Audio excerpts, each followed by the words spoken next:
if I asked you to guess what the most used program on Windows is from Windows 2 to Windows 10. So it's a 20-year period of having more computing power on our desks than was in the Apollo missions. What is the most used application in Windows? Some of you have already guessed it. Solitaire. Solitaire. A game my grandmother taught me to play with cards on a table. All that technology, and we're using it for a game called loneliness. Now, I'm not attacking anybody for playing solitaire. It's okay. And I'm not saying there's causation here, but I do think that it is not an accident that the most popular game for 20 years in a culture where we are highly individualistic is a game called solitaire. Like I say, my grandma Wymer taught me to play solitaire when I was a kid. She played it a lot. One day I was at my grandmother's house and she said, "Old Saul is hard to beat, Aaron." And being a Bible church kid, I was like, "Saul, like the apostle Paul, Saul?" "Grandma, what do you mean?" And she said, "Solitaire." So I didn't speak grandma's language until then. Maybe you don't go anywhere near solitary. Maybe you have games on your phone that allow you to get away from people. It's not just technology, though. I was shocked to discover there is an entire category of board games for one-player games. I don't even love playing board games with people. I sure don't want to play one by myself. I was even more shocked to discover that there is a podcast devoted to single-player board games called Solosaurus. Yeah, here it is. A podcast about one-player board and card games. I was even more shocked to discover that podcast emanates from our own Brandon Waite, who preached last week here at Grandview. I just can't imagine having time to play board games all by myself and then listening to podcasts about it. One of the good things about having staff from multiple places is you get a broader perspective. And wow, he brings a perspective that I do not have. So it shouldn't be a surprise when you come from a culture of isolation and individualism that even when you decide you want to break out of it, even when you decide, I've had enough of being alone, I'm feeling a little bored, I'm feeling lonely, I think I'll break out of it. And so you open the doors and say, I'm ready for friendship. And everybody else is like, yeah, whatever. So even when you try to break out of it, it's hard, even in the church. Because guess what? All of us come from our culture around us, and it's the air we live and breathe. So I just want you to know that part of the call of the church is to be a people who are not lonely or isolated, to be a people who are connected together in a meaningful way. In this series, Who Are My People?, we are looking at just that. If we want to invite people into our community, we have to have some understanding of who we are as a community and not a loose collection of individuals. It takes more than that. The U.S. Census Bureau has told us that in the past 10 years, the number of people living in each unit, each house, each apartment, the number of people in each house is shrinking because people are living more and more alone.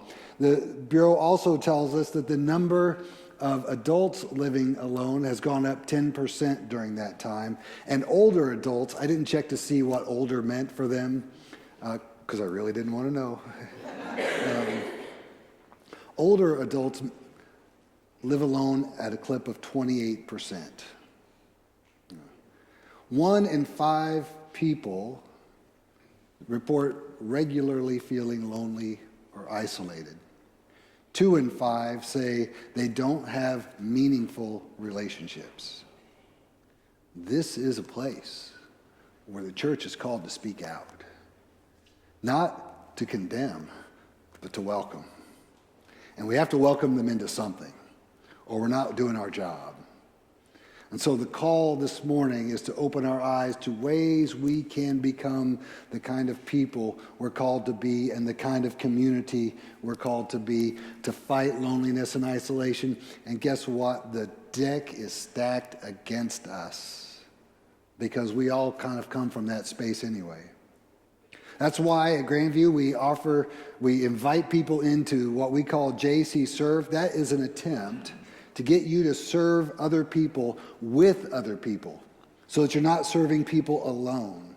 Because when you serve together, you develop bonds that you otherwise would not develop. It's like soldiers who come home from war. They've got a bond that is unique because they have served a larger, more difficult purpose together. And once you've been through that battle, bonds develop. Bonds develop. And not only do we do that with JC Serve, last month we participated in Love JC. I know it's a lot of JCs in there, but Love JC is an attempt by the church to practice what we're asking you to practice. And that is serving alongside other churches in the community because we want to develop bonds that are strong with other churches as well. It's an attempt as a church to practice what we preach. But here's the thing, I can only invite you to do it. I can't make you do it. Nobody can make you do it. You can come around, be a part of church, just sort of hang out and go wonder what the big deal is. And the reason you'll be there is because you haven't developed those deep, meaningful, battle scar relationships. And this is a call to ask you to consider changing your life in such a way that you welcome that into your life. And I'm going to turn to a text that you heard this morning. It's not one I would naturally choose for this, but the more I looked at it, the more powerful it became to me. And you may have already forgotten what the text was, even though you heard it read. If you grew up in the church, you've heard this so many times that it's hard to experience it with anything like fresh eyes. Do you remember the text? It's only the crucifixion of Jesus. This incredibly powerful text that I so easily, because I've heard it so many times, and if you have heard it a bunch, you probably did too. You know it's important, but you just drift past it while it's read. That's not a criticism. If you aren't a Christian and you don't know this story, well, here's what I apologize for. I apologize for not saying spoiler alert before we read the text, because we dropped you right in at the most powerful part of the whole story of what Christians believe, because Christians believe the one who created all things and created us in God's image, that one became one of us in Jesus of Nazareth. And when he did that, that Jesus of Nazareth was so dialed in to the nature and character of God that there was power in his life that nobody had ever experienced before.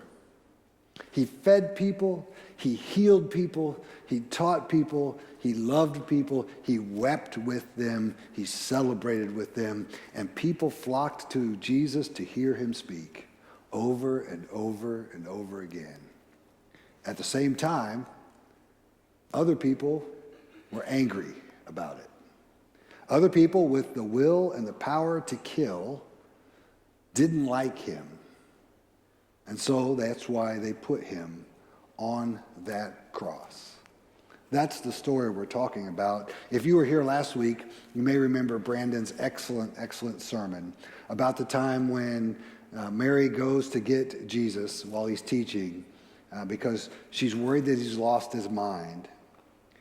And the reason she went to get him, the reason she was worried about him, is she saw what was coming in today's text at some level. She knew that he was standing in the middle of the Roman road and the bus was coming after him, and that was her attempt to pull him out of the middle of the road because she didn't want for her son what was going to happen if he kept opposing the powers that could kill. She didn't want that for him. That's why every time I hear that text, I'm moved.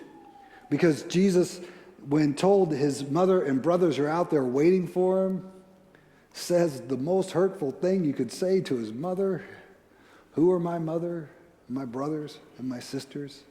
It's the ones who do the will of God. This is my family. I just picture Mary waiting outside that house for word of what Jesus will be out in just a minute, Mary. That scene. And the guy comes out and says, well, we told him you were here. And he said, who is my mother? Let me tell you, I know enough women in my life to know that some thoughts had to go through her head in that moment. I picture Mary saying, I'll tell you who your mother is. The one who gave you birth while being ostracized from her family and her friends because your birth was so different than everybody else's. And then after you were born, I had to run away to Egypt to save your little life. I'll tell you who your mother is. That's all from me. None of that's from Scripture. Now think about this. Think about the mother of Jesus. We know from a different gospel that she took this little boy who had been proclaimed by angels as a Messiah, as the one who would change the world. I mean, you hold a baby like that, you are holding something. When she took him to the temple, a prophet came to her and said, this is the one who's going to be the occasion for the rising and falling of many in Israel.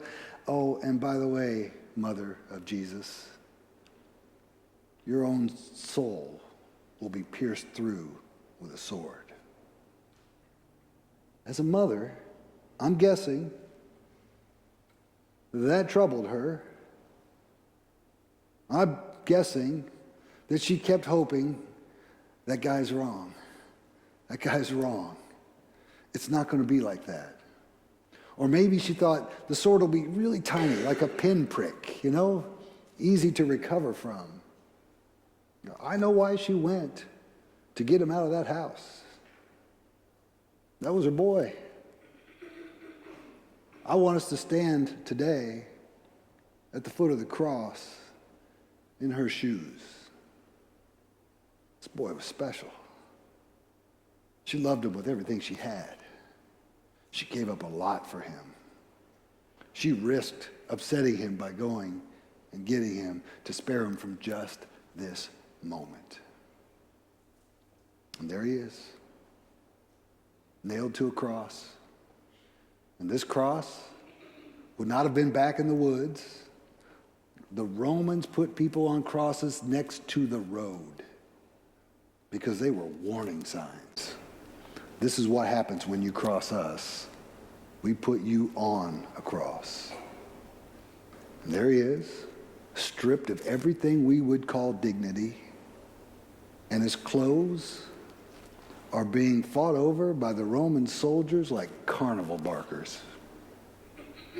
He's been beaten and flogged.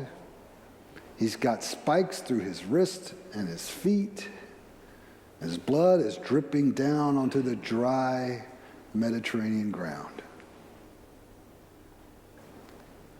And there's his mother. She tried so hard to stop this from happening. She warned him. She had to watch him hang from the cross in such a way that his weight pulled against his arms so that even breathing was an act of focus. And he had friends. She knew he had friends.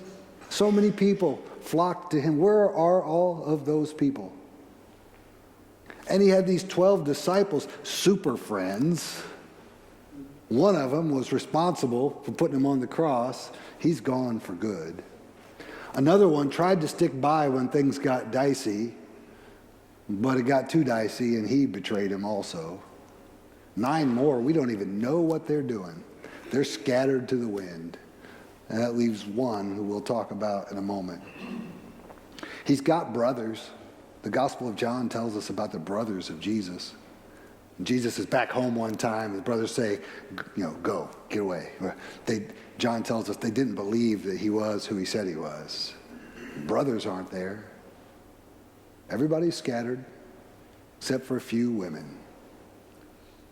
Scholars tell us women could be at the cross because they weren't dangerous. They weren't rebels. They could get away with it. Until, by the way, the church starts. And then women start getting persecuted just like the men by the Roman government. But there is the mother of Jesus with Mary, the wife of Clopas, Mary Magdalene, and one disciple, John. Scholars say, some of them, and I think convincingly so, that John must have been younger than the other disciples, and therefore more easily acceptable at the foot of the cross without raising red flags.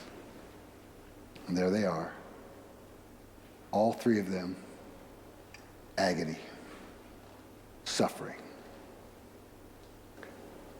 Romano Guardini writes that at the foot of the cross was the last place in the whole world that Mary wanted to be. It was also the only place in the world she could be in that moment. It's that kind of misery, that kind of difficulty. My battery's getting low. We're going to switch to this. That kind of difficulty.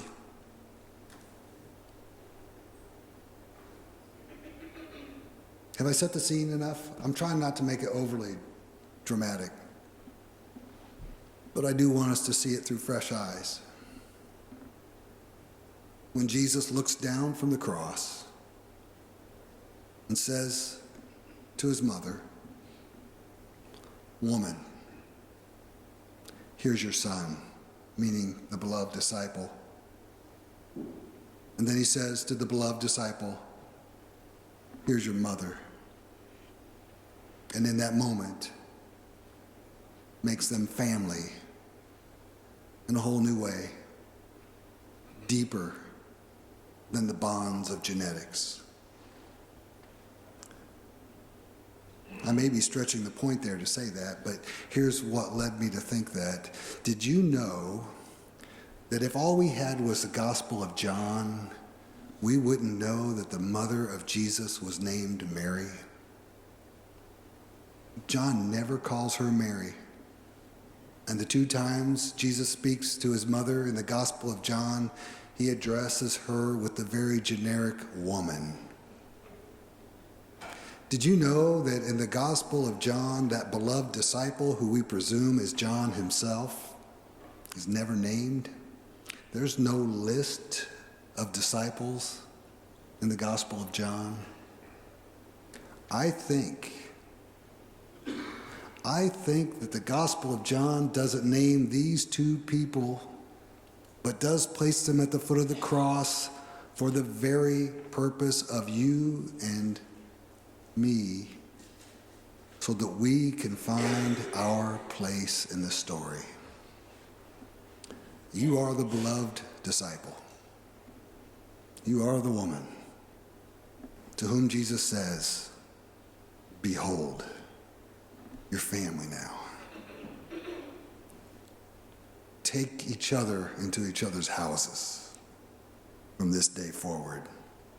I think John even hints at saying that in John chapter 1, verse 10, where John is introducing us to the whole concept of the Word of God made flesh. And he says in chapter 1, verse 10, "He was in the world, and the world came into being through him, yet the world did not know him. He came to what was his own, and his own people did not accept him." Remember his brother, even his brothers didn't believe him. "But to all who receive him, who believed in his name, he gave the power to become" what? "Children of God, who were born not of blood or the will of the flesh or the will of man, but of God." I think this is the very heart of what Christ is doing on the cross, of what the Word is doing incarnate, is calling all of us to be deeper than family can be. By suffering together, taking care of one another, and loving each other. It's what we're called to do. But we're being called to do that from within the context of a world where we just like to be alone and isolated, where we want to keep ourselves and our time to ourselves. I know it. That's how I am. Maybe I'm preaching just too much to myself this morning. It's so much easier to just go home and be done. But that's not the call of the cross. For it's at the cross where Jesus says, you're family. You're children of God. You've been adopted now by the one who created all of humanity. If you're going to do that, if you're going to follow through with this, it's going to require sacrifice. It's part of the story itself. It's going to require offering yourself and being rejected, like Brandon said last week. It's going to require being willing to open yourself up to people who are isolated and lonely, and guess what? They can be difficult, even as we are difficult. We have sign-ups today for small groups out in the foyer. My sermon's not very good. I didn't see very many people signed up afterward. But I want you to consider what it would mean to fight against the loneliness and isolation of the world. It's such a big problem that in order to fight against it, you will have to sacrifice and suffer. But it's what we're called to do by the very actions of Jesus. Please, please consider opening yourselves up to what God might do for the world if lonely and isolated people would come into this family and go, there are people there ready to meet me and love me. It can't just be one of us. I can't do it. I can't have meaningful, purposeful relationships with everyone, even in this room, let alone in the whole church. It's why the churches we're a part of don't believe in clergy laity distinction. Because the ministry has been decentralized, and you are all ministers of Christ.